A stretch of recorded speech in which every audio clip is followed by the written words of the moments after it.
Well, I didn't have a copy of it to hold up. I'm so sorry.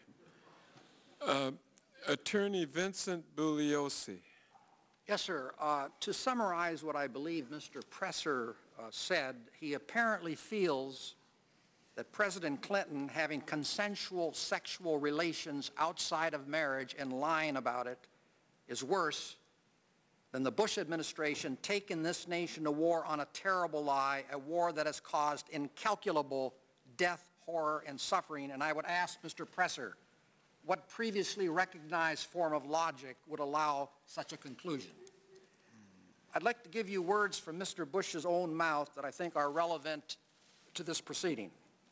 January 31st, 2003, less than 2 months before Bush ordered the invasion of Iraq, on the rationale that Hussein was an imminent threat to the security of this country, so we had to strike first in self-defense. Bush and British Prime Minister Tony Blair met in the Oval Office with 6 of their top aides, including Blair's chief foreign policy advisor, David Manning. After the meeting, Manning prepared a 5-page memo stamped extremely sensitive, summarizing what was said at the meeting. He wrote that George Bush, not Blair now, George Bush was so worried about the failure of UN inspectors to find weapons of mass destruction in Iraq that he talked about 3 possible ways to, quote, provoke a confrontation, unquote, with Hussein, one of which was to, quote, this is quoting George Bush, quote, fly U-2 reconnaissance aircraft over Iraq, painted in United Nations colors, and if Hussein fired on them, Bush said, he would be in violation of UN resolutions, and this would justify our going to war.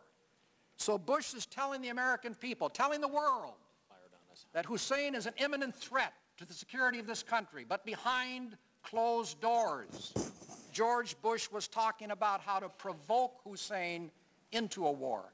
Now, Chairman, may I draw an inference from this? Thank you. If George Bush honestly believed that Hussein was an imminent threat to the security of this country, which is the main reason he gave the American people for going to war, the thought of provoking Hussein into a war, by definition, would never, ever, ever have entered his mind. And I say this, that by taking this nation to war on a lie, all of the killings of American soldiers in Iraq became unlawful killings and therefore murder. Thank you, Jim. Professor, okay, now,